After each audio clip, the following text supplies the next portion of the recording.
Bem, o trabalho é realizado por Rafael e eu, Edson, e nós dividimos a apresentação em duas partes.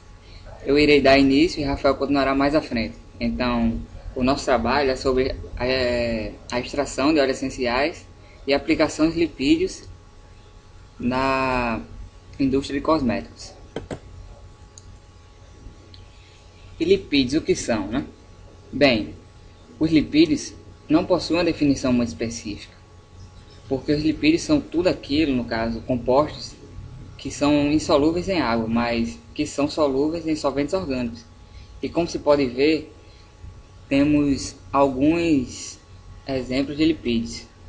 O colesterol, o qual possui uma cadeia imensa de hidrocarbonetos, uma hidroxila apenas, mas essa hidroxila, essa função álcool, não irá fazer com que esse composto seja solúvel, mesmo podendo fazer ligação de hidrogênio, no caso solúvel na água, devido à sua grande cadeia carbônica.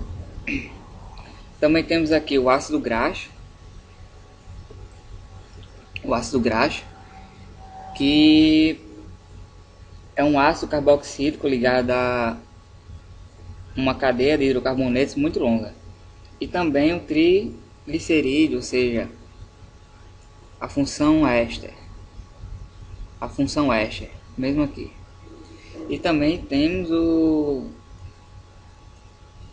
fosfolipídio, ou seja, esses compostos aqui, os lipídios podem conter qualquer tipo de função orgânica, mas mesmo assim são insolúveis em água, pois percebe que todos esses compostos mostrados agora possuem uma longa cadeia de hidrocarbonetos, mas também há casos em que não haverá cadeia longa de hidrocarbonetos, como é o caso dos terpenos.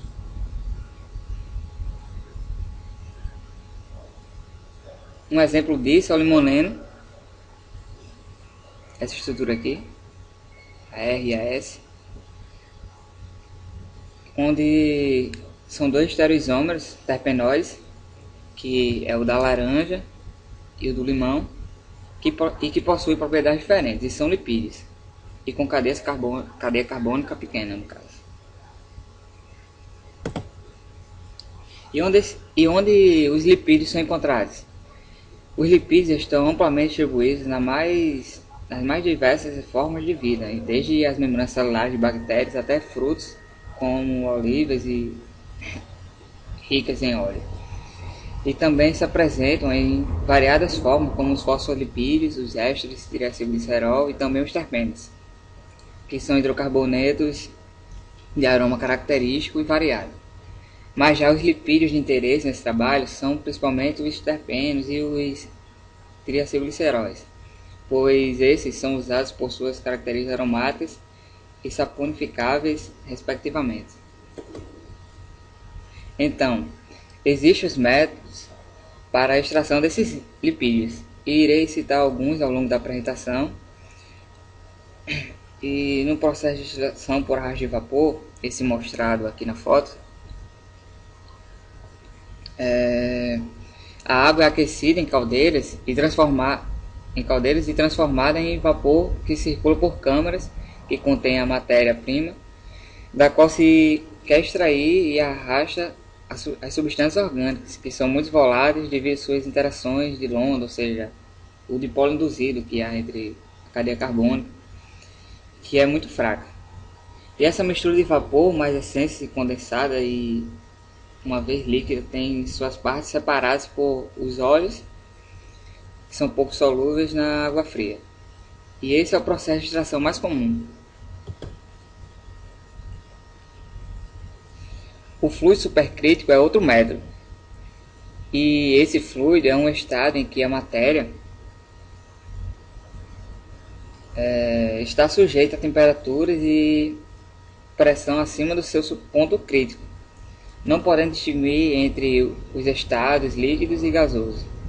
O fluido supercrítico apresenta como principal e mais interessante característica o fato de que, com pequenos aumentos de pressão, ele se torna um ótimo solvente e é usado por extração de substâncias solúveis ao calor, onde o principal fluido, caso substâncias sensíveis ao calor, onde o principal fluido supercrítico para extração é o CO2, que é bastante usado na extração da cafeína. Já a prensagem a frio é utilizada em matérias-primas em que há grande quantidade de óleo, como olivas, amêndoas, castanhas, nozes e sementes e uva de casca de frutas cítricas. Esse material é moído e então prensado até que se extraia a quantidade satisfatória de óleo, que devido às impurezas pode ser ainda filtrado ou centrifugado. E temos aqui mais um método, que é a enfleuragem, que se utiliza quando o óleo essencial que se deseja extrair é muito frágil ou ao aumento de temperatura. E a matéria-prima contém pouco teor de óleo também. A matéria-prima, as flores e algumas folhas, são colocadas em contato com uma gordura sem cheiro e deixadas alguns dias até que esta fique impregnada com o óleo essencial. Então adiciona-se etanol, que se dissolve ao óleo essencial e não a gordura, e em seguida deixa o etanol evaporar para se obter o óleo essencial. Já na maceração, flores, folhas, sementes e raízes são esmagadas e deixadas de molho em um solvente até que este fique impregnado com o óleo essencial, e é um processo que pode ser realizado a frio ou com leve aquecimento. Agora a gente vai falar um pouco sobre a utilização desses lipídios na indústria de cosméticos. Vou falar primeiro dos perfumes. Os perfumes eles estão entre os produtos cosméticos mais populares, sendo encontrados nas mais diversas culturas e sendo usados por todas as classes sociais. Seu uso é antigo, e embora os processos de fabricação tenham evoluído, o uso de matérias-primas naturais continua bastante presente na formulação dos perfumes. São usados extratos aromáticos de flores, frutos, madeiras, sementes, raízes e muitas vezes contendo terpenos que são responsáveis pelos diferentes aromas. Tensoativos usados na limpeza, shampoos e sabonetes. Sabonetes são cosméticos produzidos pela reação de saponificação de óleos e gorduras vegetais e animais com o propósito de limpeza. O sabonete pode ser produzido a partir de diferentes tipos de lipídios provenientes de diferentes fontes vegetais, inclusive aqueles com potenciais medicinais. São adicionados na formulação de sabonetes corantes, perfumes, muitos vindos também de óleos essenciais, hidratantes e glicerina, que é um subproduto da hidrólise dos óleos. Extratos vegetais com as mais variadas funções, além de vitaminas A e E, ambos lipídios. Assim como sabões e sabonetes e detergentes, a função básica do shampoo é diminuir a tensão superficial na interface água-sujeira, solubilizando as gorduras e fazendo com que a água possa levá-las embora.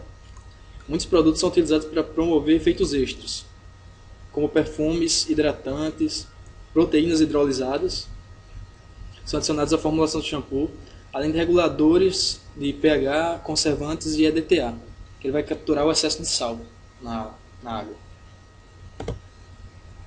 Aí mostra o tensoativo em ação, né? Ele entra em contato com a gordura na pele, ligando-se pela cauda, que é a parte apolar hidrofóbica, e é formada uma micela com as cabeças, que é a parte polar, voltadas para fora. Essas partes possuem muita afinidade com a água, e por isso elas são levadas pela água na hora do enxágue. Óleos hidratantes. Os óleos são largamente usados pelo público feminino e têm como principal função manter a umidade natural da pele e tornar os cabelos mais maleáveis.